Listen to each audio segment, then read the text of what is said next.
Eu sou Isaac, sou morador de Curitiba e assim como tantos outros brasileiros também trabalho no comércio.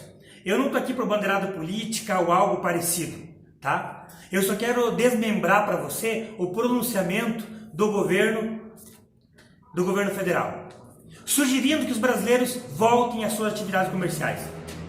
Antes, eu só quero lembrar você de um detalhe. Dia 7 de abril, a nossa economia entra em recessão. Daqui 10 dias, a nossa economia entra em recessão.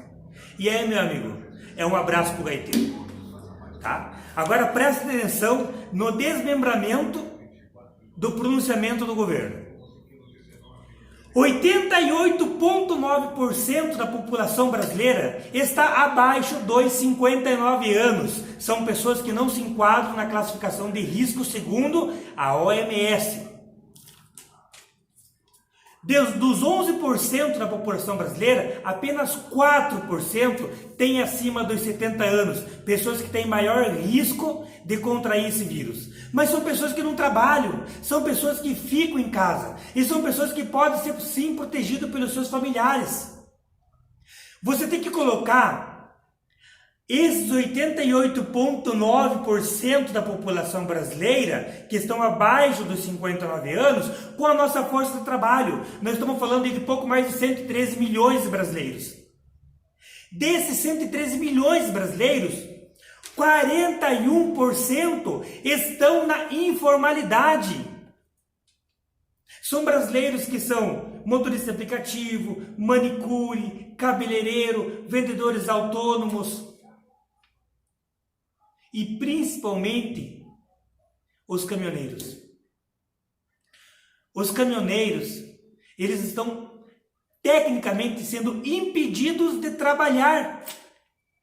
Porque se quebra um caminhão na estrada, não tem uma oficina aberta para fazer manutenção, não tem uma loja aberta para vender a peça para fazer manutenção, não tem restaurante para dar alimentação para eles.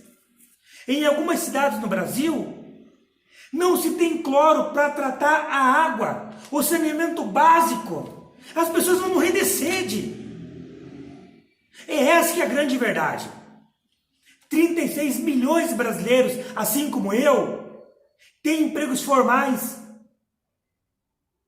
Mas desses 36 milhões de brasileiros, a grande maioria trabalha em pequenas empresas que dependem dessas empresas estarem abertas para que os seus salários, os seus empregos continuem existindo.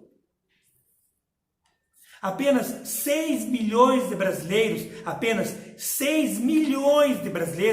ou seja, apenas 3% da população do Brasil tem sim condição de ficar em casa, que são os concursados.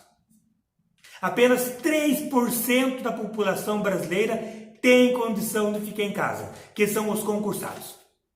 É essa matemática que você tem que fazer. O leite já passou dos R$4, o gás já passou dos R$100. É muito fácil falar ficar em casa quando você chega no teu condomínio, aqui no meu condomínio, e eu tenho porteiro para abrir a porta.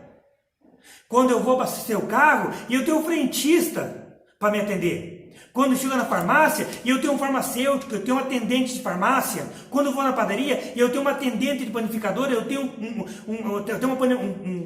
um profissional lá da panificadora que faz o pão, que faz os doces, que faz os bolos, que organiza toda aquela estrutura.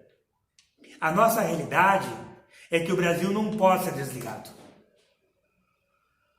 Então, antes de você colocar hashtag Fica em Casa a partir de hoje, se atenta a esse vídeo.